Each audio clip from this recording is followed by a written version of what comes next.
पीर पर्वत सी हुई, अब तो पिघलनी चाहिए।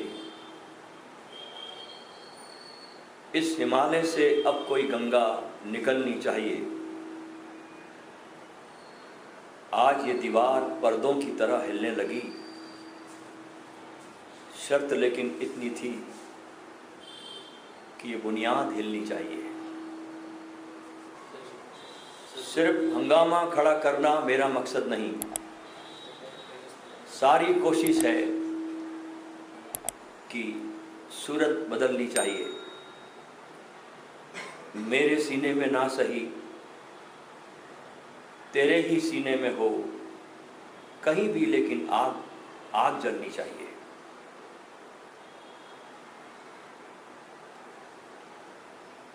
है बहुत अंधियार, अब सूरज निकलना चाहिए। जिस तरह से भी हो, ये मौसम अब बदलना चाहिए। सारी कोशिश है कि सूरत बदलनी चाहिए। ऋग्वेद में एक बड़ा प्यारा सूत्र आता है, ना भद्रा कृतवो यंतु विश्वतः, अर्थात शुभ और नए विचार हर तरफ से हमारी ओर आए। देखिए, संसार में हम जीते हैं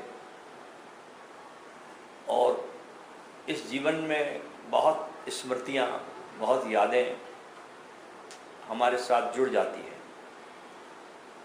लेकिन जीवन तभी सुंदरता से जिया जा सकता है जब हम बीती हुई बातों को भूलने लगे, क्योंकि जो बात बीत गई उसको ढोने का, उसको साथ ले चलने का कोई अर्थ नहीं रह जाता। इसलिए हमको सदा ही एक नया अध्याय लिखने का प्रयास करना चाहिए। यदि हमारे मन में पुराने का आग्रह है बहुत ज़्यादा, तो सब पुराना हो जाता है। अगर हम पुराने की अपेक्षा छोड़ दें तो रोज नया दिन होगा। और जो आदमी सदा नए में जीता है, इस मोमेंट में जीता है, उसकी खुशी का हम कोई अंदाज़ा नहीं लगा सकते, क्योंकि जीवन का सारा आनंद, सारी खुशियाँ सब तुम्हारे वर्तमान में है। क्योंकि वर्तमान का ही अस्तित्व है, न कोई अतीत का अस्तित्व है, न कोई आने वाले भविष्य का अस्तित्व है। जो भी रियलिटी है, सच्चाई है, वो तुम्हारे वर्तमान में है। और वर्तमान में जीने से हम अपने को भी प्रतिपल नया करते हैं।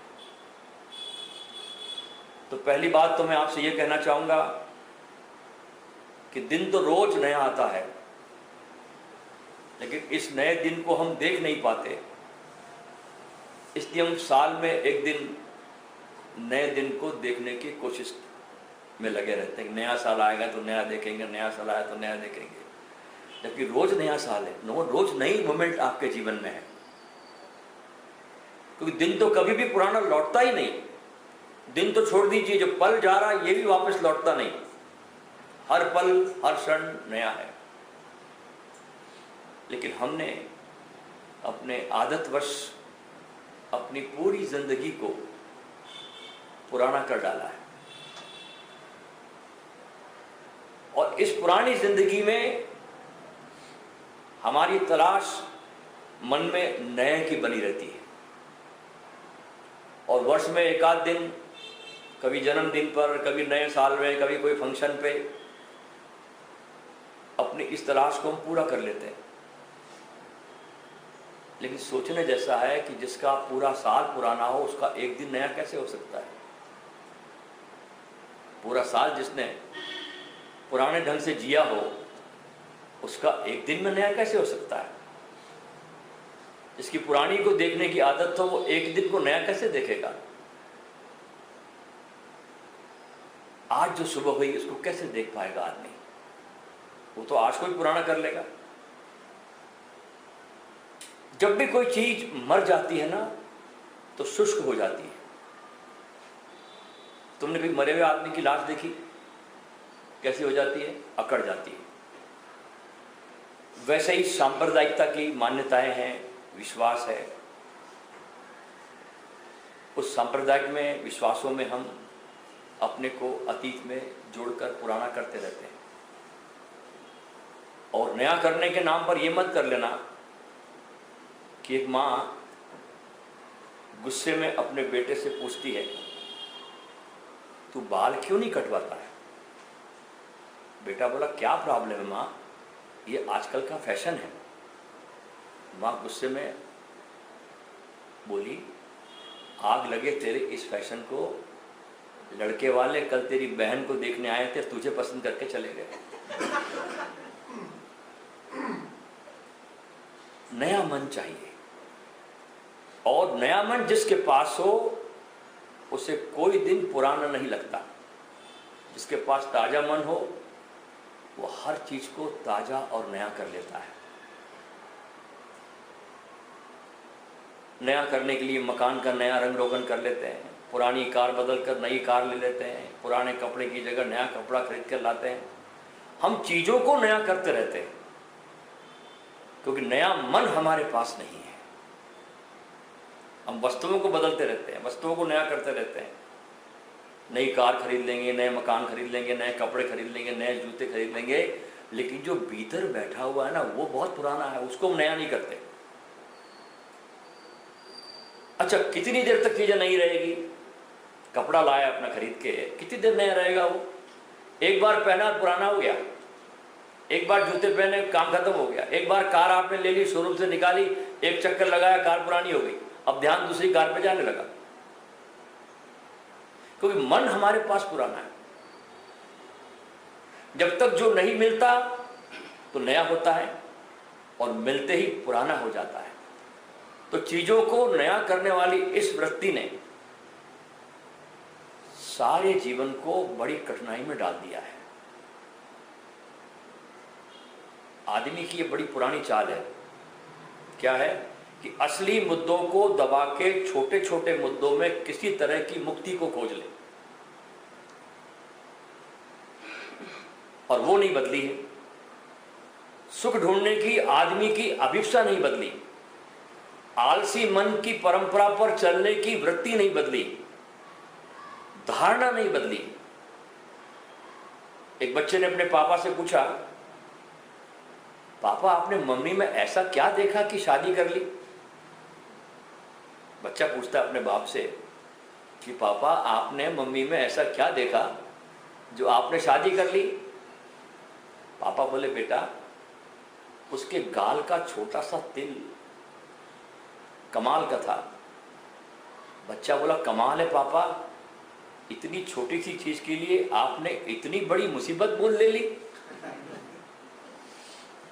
इतना छोटा सा तिल और जिंदगी भर की मुसीबत। आज मैं सवेरे ही हरीश भाई को एक जोक कह रहा था कि एक भक्त ने परमात्मा की बहुत भक्ति करी, भगवान प्रसन्न हो गए और कहा कि बेटे मन्नत मांग ले।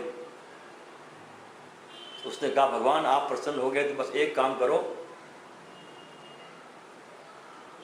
कि मेरी शादी के जो मैंने फेरे लिए थे ना उसको उल्टे करवा दो। भगवान कहते, बेटा मैंने मन्नत मांगने के लिए बोला है, जन्नत मांगने के लिए नहीं। तुझे मन्नत मांगने को बोला, हमने जन्नत मांगने को नहीं बोला।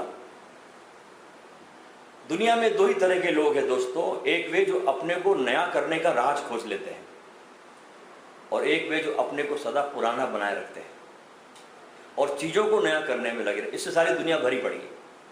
चीजों को नया करने वाले लोग आपको चारों तरफ मिलेंगे, कोई कोई बिरला मिलता है जो रोज प्रतिपल अपने को नया करता है। और जो लोग चीजों को नया करते हैं उसको कहना चाहिए भौतिकवादी लोग।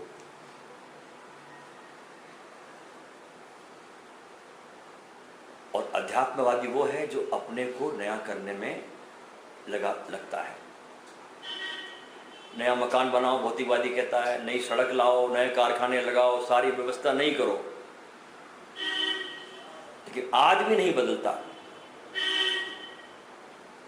हमारे मन में उत्सव मनाने की, मनोरंजन की बहुत ख्वाहिश होती है, क्योंकि सब भीतर से बड़े सूने और उदास है। ध्यान रखना कि मनोरंजन से उदासी खत्म नहीं होती, सिर्फ कुछ समय के लिए छुप जाती है। और जो चीज कुछ समय के लिए छुपती है ना, वो कुछ समय के बाद ज्यादा बल लेकर के प्रकट होती है। इसलिए हम इस दुख को भूलने के लिए हमने कुछ उत्सव खोज लिए, नया साल खोज लिया, जन्मदिन खोज लिया, शादी की सालगिरह खोज ली, ऐसे अपने दुख को छिपाते रहते हैं। लेकिन ये खुशियां जो है ना हमारे जीवन में दोस्तों थोपी भी होती है, क्योंकि कोई एक दिन किसको कैसे खुश कर सकता है। चाहिए ऐसा चित्त तुम्हारा जो तुमको प्रतिपल मुस्कुराहट से भर दे, तुमको खुशियों से भर दे। तो कैसे हो सकता है आपके जीवन में ये? थोड़ी सी बात मैं आपसे करूंगा। अगर एक दिन को भी नया करने की तरकीब आपको पता चल जाए तो बात बन जाएगी। एक फकीर के पास कोई आदमी गया और उसने पूछा कि मैं कितनी देर तक शांत होने का अभ्यास करूं। उस फकीर ने कहा, एक क्षण के लिए शांत हो जाओ, बाकी की तुम फिक्र मत करो। उस आदमी ने कहा, एक क्षण में क्या होगा? उसने कहा कि जो एक क्षण में शांत होने की तरकीब जान लेता है ना, वो पूरी जिंदगी शांत रह सकता है, क्योंकि तुम्हारे हाथ में एक ही क्षण है। पूरी जिंदगी तुम्हारे हाथ में, जब भी आएगा तुम्हारे पास एक क्षण आएगा, एक ही क्षण हाथ में आता है। अगर एक क्षण का मैं जादू कर सकूं अपने जीवन में और उसको नया कर सकूं और शांत कर सकूं और आनंद से भर सकूं, तो मेरी पूरी जिंदगी आनंदित हो जाएगी। उतनी तरकीब मैं जानता हूं। और एक क्षण में जो अपने को जान ले, उसकी जिंदगी पूरी नई हो जाती है। तो मैं आपसे कह रहा हूं कि हम हर चीज को पुराना करने की तरकीबें खोजते हैं, नया करने की कोई तरकीब नहीं खोजते। मैं आपको नया करने की तरकीब बताना चाहता हूं। और आपको अगर एक दफा ये राज समझ में आ जाए तो आपकी जिंदगी इतनी खुशियों से भर जाएगी कि अलग से खुशियों के फूल खरीदने की जरूरत नहीं रह जाएगी। क्या तरकीब हो सकती है नए की? पहली बात, प्रतिपल नए की खोज की हमारी दृष्टि होनी चाहिए। अभी हमारी दृष्टि पुराने की लगी रहती है। अब हम कहते हैं सारा जो धर्म बोला गया है वो सब गीता में है, भागवत में है, पुराणों में, उपनिषदों में है, अब नया कुछ हो नहीं सकता। ये दृष्टि बदलनी पड़ेगी। प्रतिपल नए की खोज होनी चाहिए हमारी दृष्टि में कि क्या नया है। हम अक्सर पूछते हैं क्या पुराना है। हमारे मन में प्रश्न होना चाहिए कि क्या नया है। और अगर हमारे मन में यह प्रश्न हो तो ऐसा कोई भी क्षण नहीं है जिसमें कुछ न कुछ संसार में नया ना आ रहा हो। सुबह सूरज को उठकर देखो, जो सूर्योदय आज हुआ है वो कभी भी नहीं हुआ था, नया है। होता रोज है, लेकिन जो आज हुआ है वो नहीं हो सकता था। ऐसे बादलों के रंग पहले कभी हुए थे और न कभी आगे होंगे। तो नए को थोड़ा खोजे, थोड़ा देखे कि ये सूरज कभी उगा था। और आपको ये भ्रम होगा, आप सोचते हो रोज ही उगता है, इसमें क्या नया? सब नया है। तुम्हारी दृष्टि में नया पड़ने से तुमको दिखाई नहीं पड़ता। हर रोज उसके रंग अलग, उसकी किरणें अलग। कभी बादलों में छुपता है, कभी बादलों से निकलता है, कभी अटखेलियां खेलता है। थोड़ा तलाश करो। जो राख जम जाती है चेतना पे पुराने की, उसको हटाकर नीचे के अंगारों को खोजो जो तुम्हारे भीतर है, तो नया प्रकट होगा। और अगर नए का सम्मान नहीं करोगे तो राख प्रकट होगी, अंगारा भीतर बेचारा छिप कर रह जाएगा। अगर एक आदमी गुलाब के पास जाए, कांटे देखने लगे तो कांटे दिखाई पड़े, गुलाब का फूल तो दिखता नहीं। लेकिन जो आदमी फूल के लिए जाता है उसे फूल भी दिख जाते हैं। अच्छा, समय समय पर देखिए धर्म के सूत्र भी बदलते हैं समय के अनुसार। आज से 5300 साल के पहले भगवान योगेश्वर कृष्ण अर्जुन से बेझिझक कह सके, बेझिझक, कि सर्वधर्मान परित्यज्य मामेकम शरणम व्रज, कि हे अर्जुन तो सबकी शरण छोड़, टाइम खराब मत कर और मेरी शरण में आ जा। कह दिया बेझिझक। लेकिन वही युग आगे आते आते 2500 साल के बाद जब बुद्ध और महावीर तक आया, तो भगवान गौतम बुद्ध और महावीर अपने शिष्यों से नहीं कह सके कि सर्वधर्मान परित्यज्य मामेकम शरणम व्रज। उनको कहना नहीं, कहने की हिम्मत नहीं हुई, कोई लोग बदले में सामने बैठे थे। तो सूत्र उल्टा आया शिष्यों की तरफ से। क्या आया? बुद्धम शरणम गच्छामि, कि मैं बुद्ध की शरण में जाता हूं, संघ की शरण में जाता हूं, धम्म की शरण में जाता हूं, महावीर शरणम पवज्जामि, केवली प्रणतम धम्मम शरणम पवज्जामि। महावीर के सूत्र आए। कृष्ण के युग में सिद्ध कह रहा साधक से कि मेरी शरण में आ। बुद्ध और महावीर के समय में साधक कह रहा है सिद्ध से कि मैं तुम्हारी शरण में आता हूं। अब बुद्ध और महावीर को गए 2500 साल हो गए। अब 25 साल का युग हमारे सामने अभी है। अभी हालत यह है कि न तो सिद्ध कह सकता है तुम लोगों से कि मेरी शरण में आओ, और न साधक कहते कि तुम्हारी शरण में हम आते हैं। कठिनाई बढ़ जाती है। शायद सिद्ध को ही कहना पड़े भाई हम तुम्हारी शरण में आते, स्वीकार करिए हम। इसलिए इस युग में जितना परमात्मा को पाना कठिन हो गया है, उतना महावीर के युग में, बुद्ध के युग में, कृष्ण युग में कभी नहीं था। क्योंकि आदमी का अहंकार बहुत बढ़ गया है, वस्तुओं का उसके पास ढेर लग गया है, जानकारियों का ढेर लग गया। लेकिन हम लोग बहुत जल्दी किसी न किसी आइडियोलॉजी को मान करके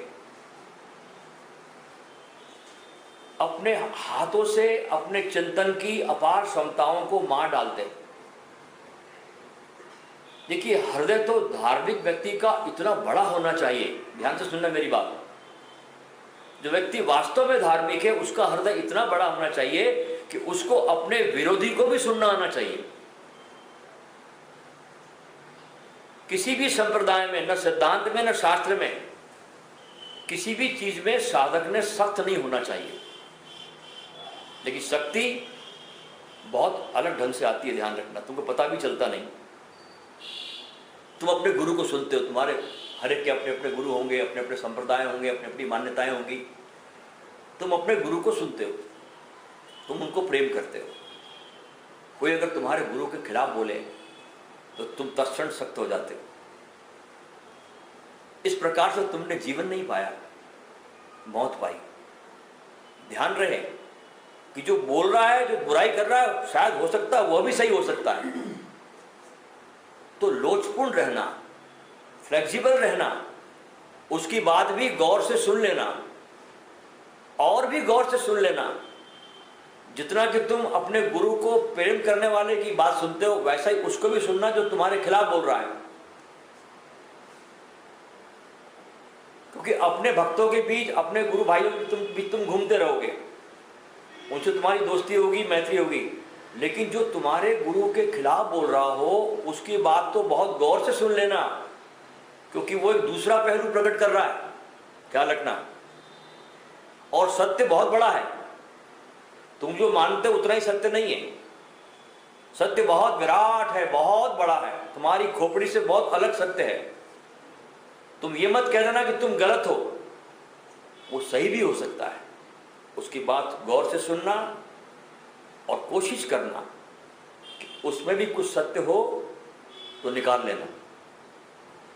तो कहने का तात्पर्य मेरा क्या है कि ऐसा खुला हुआ जिसका चित्त हो, जो अपने विरोधी को भी स्वीकार करे, उसे मैं धार्मिक कहता हूं। अन्यथा तुम सांप्रदायिक हो जाते हो, और सांप्रदायिक होने में जरा भी टाइम तुमको लगता नहीं। असल में सत्य के खोजी को जो वास्तव में खोजी है, जिसकी सत्य की खोज है, उसको कहां से मिलता है ये देखना है। प्यासा पानी चाहता है, नदी का हो कि कुएं का हो कि नल से आता हो कि वर्षा का हो, क्या लेना देना, प्यासे को पानी चाहिए।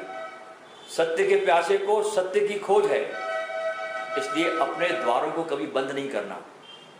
सब तरफ से सत्य का खोजी खुला रहता है, और जो भी आए सत्य का खोजी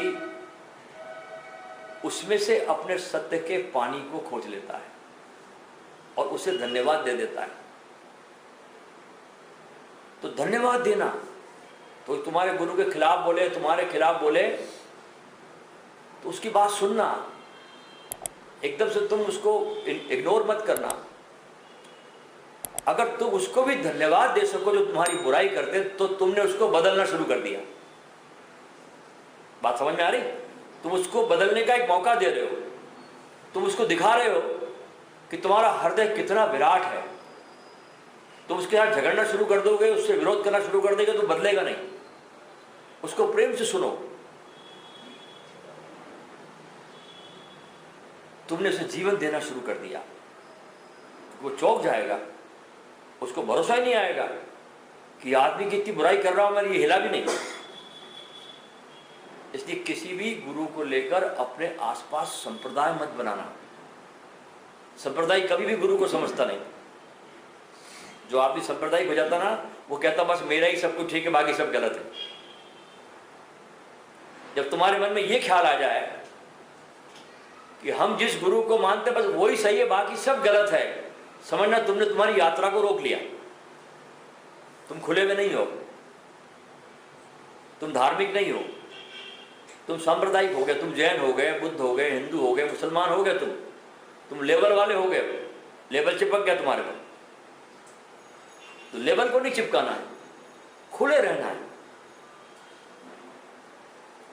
तुम प्रेम जरूर करना, लेकिन उसको अपना कारागृह मत बना लेना। और प्रेम मंदिर भी बन सकता है और कारागृह भी बन सकता है, सब हमारे हाथ में है। अगर प्रेम तुम्हारा थोड़ा फ्लेक्सिबल, लोचपूर्ण बना रहे तो मंदिर है, अगर लोच खो जाए तो कारागृह है, तो सांप्रदायिक बन गए तुम।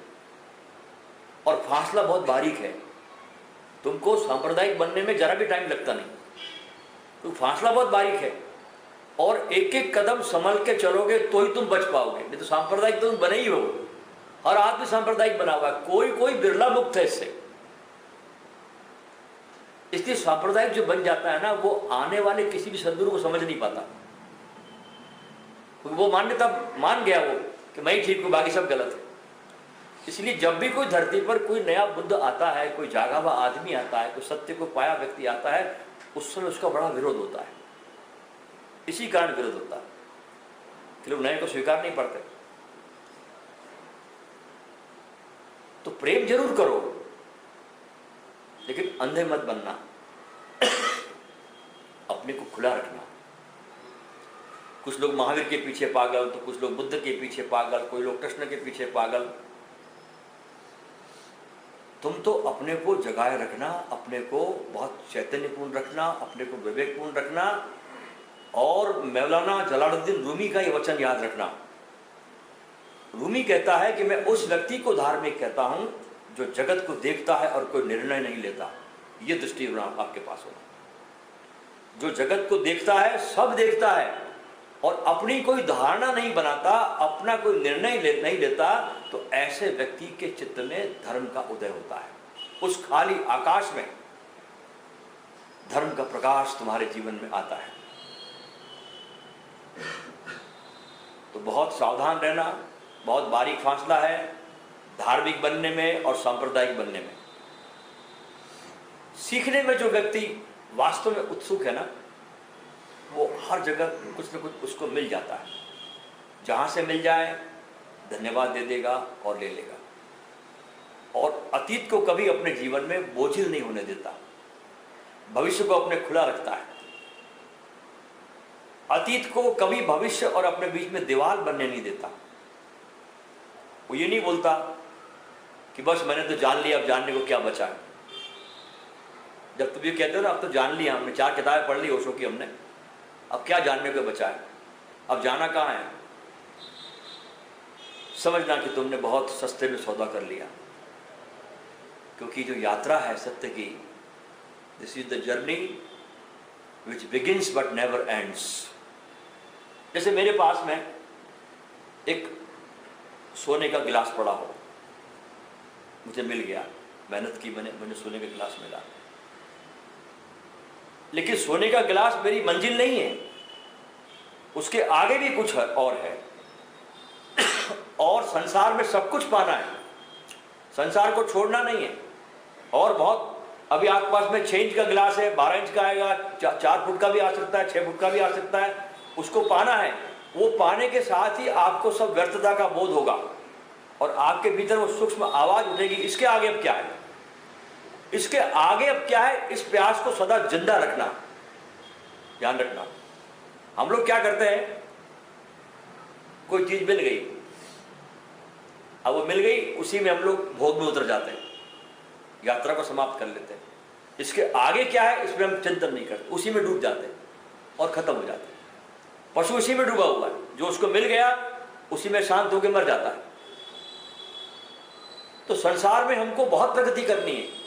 मैं आपको संसार से भागना नहीं सिखाता, मैं तो चाहता हूं कि आप बहुत संसार में ऐश्वर्य से परिपूर्ण हो जाओ, लेकिन उस परिपूर्णता के अंदर वो सब कुछ पा लेने के बाद जो भीतर से एक आवाज आती, इसके बाद अब क्या है, उसको बरकरार रखना, उसको जिंदा रखना। वो तुमको नित नए सोपान पर लेके जाएगी वो आवाज तुम्हारी।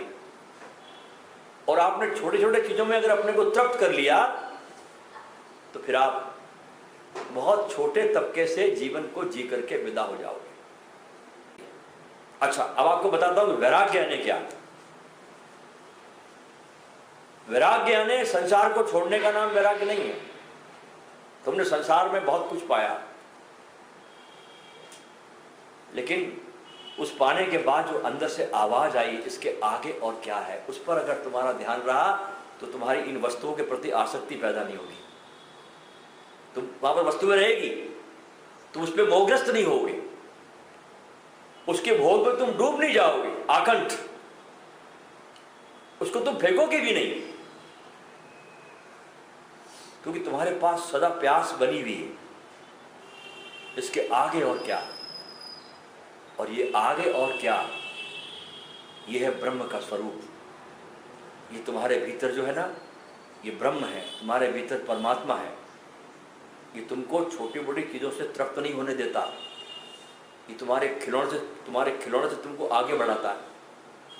तो धार्मिक व्यक्ति वो जो इस आगे और क्या, इस अपनी भीतर की इस पुकार को सदा सुनता रहता है और जीवन के हर नए आयाम में, नए सोपान में चलता चला जाता है।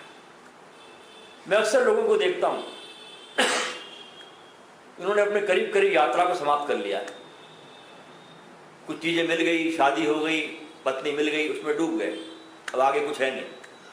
आगे जो आवाज आती भीतर की, इसको सुनना उन्होंने बंद कर दिया, उस भोग में डूब गए।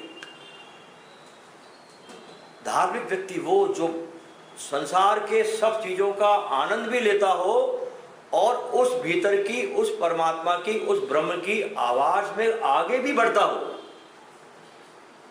मैं आपको विकास की बात राह दिखा रहा हूं, मैं आपको कैसे आप और ज्यादा विकसित होगे, बाहर भी और भीतर भी। तो आपको रुकना नहीं है, उस आवाज को आपको लगातार सुनना है। परमात्मा करे कि आपके जीवन में भी वो घड़ियां आए जिसकी मैं बात करता हूं, कहीं भी आप रुके नहीं, आपके भीतर वो परमात्मा की आग, वो प्यास सदा आपके भीतर जलती रहे और आप ज्ञान के बोझ से मुक्त होकर, खुले होकर आपके कदम जानने से होने की यात्रा पर गतिमान हो सके। क्योंकि जगत में कितना भी कुछ पाले आदमी, वो भीतर की आवाज़ जो है ना, जो पूछती है इसके आगे क्या, व्हाट इज द बियॉन्ड, वो तुमको चैन से रहने नहीं देती। और धार्मिक व्यक्ति कभी सुखी नहीं होता, ध्यान रखना। तुम्हारा भ्रम है कि धार्मिक व्यक्ति सुखी हो जाता है। संसार सुखी है, कबीर गाता है ना, सुखिया सब संसार है, खावे और सोवे, दुखिया दास कबीर है, जागे और रोवे। संसार सुखी है। तो अगर तुमको पशु तल पे जीवन जीना है, खाना और सोना, खाना और सोना, तो धर्म की तरफ भूल के मत आना। ये दुख का मार्ग है, ये पिघलने का मार्ग है, ये बहुत आग से गुजरने का मार्ग है। इसलिए इस तरफ बहुत हिम्मतवर आदमी ही आ पाता है। इसलिए देखते हैं हम अरबों खरबों की जनसंख्या है और लोग किस प्रकार जी रहे हैं। लोग ऐसे जीते हैं जैसे सदा के लिए धरती पर रहने के लिए आए हैं। उनको रंच मात्र भी मृत्यु का बोध नहीं है। जैसे किसी पशु को अपनी मृत्यु का बोध कभी नहीं होता। एक बकरे को अगर मान लो कसाई पकड़ के ले जा रहा है काटने के लिए, तो भी उसको बोध नहीं है। कसाई बकरे को पकड़ के कसाई खाने ले जाता है तो भी उसको बोध नहीं होता कि मेरे को मारने ले जा रहा है। ऐसे ही आदमी को बोध नहीं है पशु की तरह कि कभी वो जाएगा। इस संसार में परमानेंट रहने को आया, ये हर आदमी को ऐसा लगता है वो हमेशा रहेगा इस धरती पर। और धार्मिक व्यक्ति हो वो, जिसको इस बात का सदा बोध है कि मृत्यु कभी भी किसी भी क्षण आ सकती है। इसलिए जिस काम के लिए मैं धरती पर आया हूं, उस यात्रा को मैं कभी भी उस यात्रा को विराम नहीं दूं और अपने भीतर के उस बीज को खिलाकर ही मैं इस धरती से रोम रोम से धन्यवाद देकर इस धरती से मैं प्रयाण करूं। तो तुम्हारा जन्म लेना सफल हुआ। अन्यथा हर आदमी जो मेरे सामने यहाँ बैठा हुआ ना, इसकी 1-1 करोड़ साल तुम्हारी उम्र है। तुम आज के लिए नए नहीं हो, अनेक बार तुम आ गए हो। तुम करोड़ों साल से जन्म ले रहे हो, फिर आ रहे हो, फिर बैठ रहे हो, फिर धर्म की बातें सुन रहे हो, फिर अपने घर जा रहे हो, फिर वही जिंदगी जी रहे हो जो तो अब तक जीते आए हो। उससे कुछ नहीं होता जब तक उस अंदर की आगे क्या, इस पर, उस ध्वनि पे जब तक तुम्हारा जीवन केंद्रित नहीं होता, उसकी पुकार पर तुम्हारा जीवन केंद्रित नहीं होता, तब तक कोई भी क्रांति नहीं होती। और जब उस आवाज को तुम सुनते हो, सब चीजें तुम्हारे पास में आती जा रही है, तुम ऐश्वर्यपूर्ण होते जा रहे हो, सब आ रहा है, भगवान तुमको बहुत देता है। लेकिन उस आवाज पर तुम्हारा ध्यान अगर लग जाए तो जगमग करती दुनिया के बीच भी मेरा मन सन्यासी था। ओशो की ये दर्शन दृष्टि है, ध्यान रखना, जिसकी मैं बात कर रहा हूं। चारों तरफ तुम्हारे जगमगाहट है, लेकिन तुम चित्त से सन्यासी हो गए। तुम्हारे पास सामान का ढेर लग गया, लेकिन तुम उस सामान के लिए नहीं पैदा हुए। तुम उस सामान के तुम्हारे प्रति कोई मोह नहीं है। तुम तो सदा ही उस आवाज पर तुम्हारा ध्यान है जो तुमको आगे की तरफ और लेके जाएगी। तो तुम्हारा दोनों तरफ विकास होगा, बाहर भी विकास होगा, तुम्हारा भीतर भी विकास होगा। और ओशो की यही दृष्टि है कि आदमी बाहर भी बहुत ऐश्वर्यपूर्ण हो और भीतर भी उतना ही ऐश्वर्यपूर्ण हो। इसलिए ओशो संसार से भागना नहीं सिखाते, ओशो संसार में रहते हुए ही जागना सिखाते हैं। और जागना कैसे है, कौन सी आवाज़ सुननी है, ये मैंने आपको आज बताया कि भीतर जो आपके उस की जो ब्रह्म की आवाज़ आती है, संसार में यात्रा करते करते, हर चीज को पाते हुए, सुख दुख से गुजरते हुए, सब कुछ चलते हुए, कहीं तुमको वो आवाज ठहरने नहीं देती। ये कितनी बड़ी कृपा है उसकी। पशु ठहरा हुआ है, पशु के पास कोई विकास की प्रक्रिया नहीं है। एक आई कुत्ता पैदा हुआ तो कुत्ता बन के ही मरेगा वो, उसके पास कोई बोध नहीं है। लेकिन तुम्हारे पास अपार क्षमताएं हैं। तुम्हारे पास भगवान ने जो बुद्धि दी है वो किसी पशु के पास बुद्धि नहीं है। तुम्हारे पास अपार क्षमताएं हैं। इतनी क्षमताएं हैं कि तुम अगर बुद्धि का सदुपयोग कर सको, अभी तुम्हारी बुद्धि कुबुद्धि है, हाँ, जब बुद्धि तुम्हारी सद्बुद्धि हो जाती है तो तुम्हारे जीवन की पूरी दिशा बदल जाती है, और दिशा बदली और दशा बदल जाती है। इतनी सी बात है। ऊर्जा को सदा ही उस आवाज की तरफ केंद्रित करना है जो तुम्हारे भीतर से सदा आती है। उसको सुनो, कहीं भी अपने को ठहराओ मत। परमात्मा बहुत लालच देता है। देखो, भगवान विष्णु की सेक्रेटरी कौन है? लक्ष्मी। ये प्रतीक है। क्या रखना, हमारे धर्मशास्त्रों में ये जो प्रतीक बताया इसका पीछे कारण है। भगवान विष्णु की सेक्रेटरी लक्ष्मी है। वो हर भक्त को पहले जांचती है, इसके पहले कि भगवान से मिलाए वो, कि किस कहाँ अटका हुआ आदमी है। लक्ष्मी की भूख है, जाओ कमाओ लक्ष्मी, अभी भगवान से मिलने के तुम योग्य नहीं हुए। तो योग्यता पैदा करो कि भगवान से भी हम मिल सके। लक्ष्मी से तो बहुत मिलता आदमी, कोई बुराई नहीं है। खूब लक्ष्मी कमाओ, तभी तुमको लक्ष्मी का व्यर्थता का बोध भी होगा कि इसमें कुछ है नहीं, ये तुमको कुछ देती नहीं है। तनाव देती है, चिंताएं देती है, भय देती है, नींद खत्म कर देती है, भोजन खत्म कर देती है। ये इसकी उपलब्धियां हैं। जब तुम इसको जीते जीते तुम्हारे को बोध आएगा तो तुम भीतर की इस आवाज को बहुत गहराई से सुनने लगोगे। इसलिए उसको कहते हैं संसार से भागना नहीं, संसार में जागना है। ये ओशो की दृष्टि है।